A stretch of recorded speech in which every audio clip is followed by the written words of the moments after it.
बऱ्याच वेळा काय होतं ना, की आपण कोणता तरी व्यवसाय चालू करतो. त्यासाठी आपल्याकडे सेव्हिंग असते किंवा आपण लोन घेतो आणि तो व्यवसाय चालू करतो. तो मग लाखात असो किंवा करोडोत असो.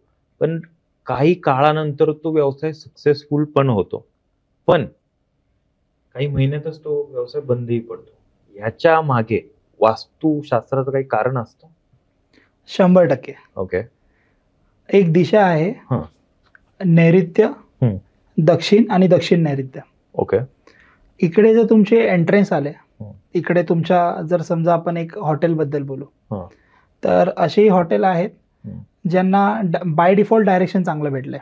ओके. जसे तुम्ही सांगाल की टी जंक्शनला जे हॉटेल्स असतात, हं. कॅफेज असतात, हं. पुण्यात भरपूर असतील. जसं हो. तुला हो. इकडचं उदाहरण द्यायचं पुण्यामध्ये तर छोटू टपरीवाला, हो, हो, हो.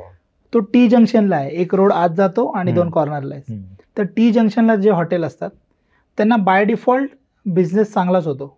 ओके. त्याचं रिझन असं की त्यांना एंट्री चांगली भेटते हं. आणि टी जंक्शन ही नेहमी हॉटेलसाठी किंवा असा काही व्यवसाय खाण्याचा, हं. रेस्टॉरंट आहे त्यांना हेल्पच करतो.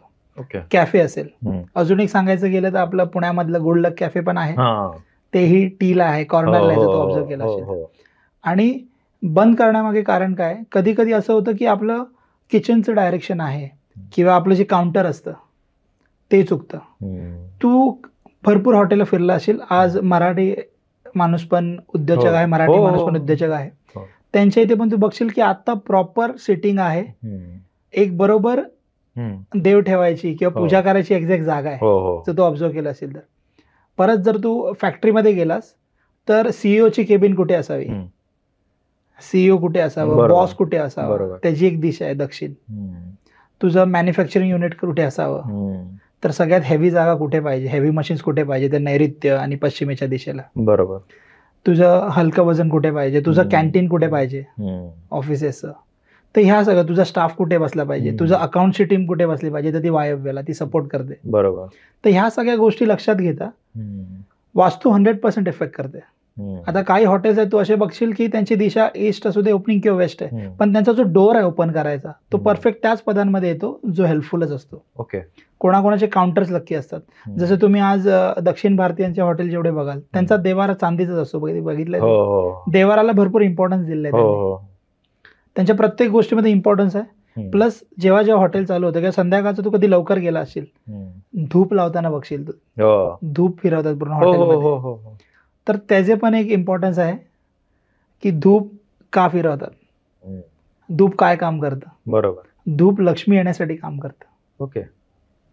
तर धूपवरनं अजून मी एक सांगेन की घरामध्ये पण जर तू धूप स्टिक, धूप कप, धूप कोन यूज करशील तर फार तुला यूज आहे. सकाळी तुम्ही जर लावताय हां. वेळ अशी ॲक्च्युअल बघायला गेला तर तुम्ही संध्याकाळी ही जी वेळ आहे हं. ही 7:30 ते 7:30. ओके. एक्झॅक्ट वेळ बघायला गेला त्यात पण 6:45 ते 7:15. ओके. तसंच सकाळी आहे सूर्योदय होताना किंवा तुम्ही टायमिंग असा एक्झॅक्ट काही नाहीये. पण जर तुम्ही प्रॉपर जर लवकर लावताय तर त्याचे रिझल्ट तेवढेच चांगले. हो. म्हणून सांगतात ना ब्रह्ममुहूर्तावर उठावं, लवकर अंघोळ करावी, हां. लवकर सगळे पूजापाठ हो, सगळे हो, लवकर हो, करावे. हो. कुठल्याही धर्मामध्ये जावा तुम्ही, जे लोक लवकर उठतात हं. ते नेहमी टॉपवरच असतात. बरोबर. कुठेही बघा तुम्ही. पण त्याचं रिझन असं असेल की लवकर उठतातच म्हणून नाही, त्यांचं काही रुटीन आहे, त्यांचे काही सिक्रेट्स आहेत. पण लवकर उठून काही केलंच नाही तर ते पण आहे. तर मग तेच आहे. तर धूप, जे मी टॉपिकवर आलो की धूप लावणे हे हो. इम्पॉर्टंट आहे. जसं मी हं. सांगितलं तर धूप स्टिक, धूप कोन हे लावणे किंवा जसं मी सांगितलं की हॉटेलमध्ये पण धूप फिरवतात. हं. तर काही गोष्टी त्यांच्या रिच्युअल्समध्ये आहेत, काही गोष्टी त्यांना शास्त्राने ते शिकलेल्या आहेत, त्यांच्या गुरु सद्गुरूंनी सांगितलेल्या आहेत हं. आणि त्याचा इम्पॉर्टन्स आहेच. हो. जसं तू आता म्हणालास की मी काही दिवसापूर्वी चालू केलंय लावायला आणि ते पॉडकास्ट पण सगळे ऑकल्ट सायन्सेस होत आहेत. हो, हो. ऑकल्ट आध्यात्मिक होतं. जसं आपली भेट झाली हो. अचानक, तर तेच आहे. तर घरात पण माणसाने जर आता कोण अगरबत्ती लावत असेल तर नो अपोज, असं नाही की लावू नये किंवा काय, पण धूपकप, धूपस्टिक आणि धूपकोन लावलेलं ऑलवेज बेटर. करेक्ट.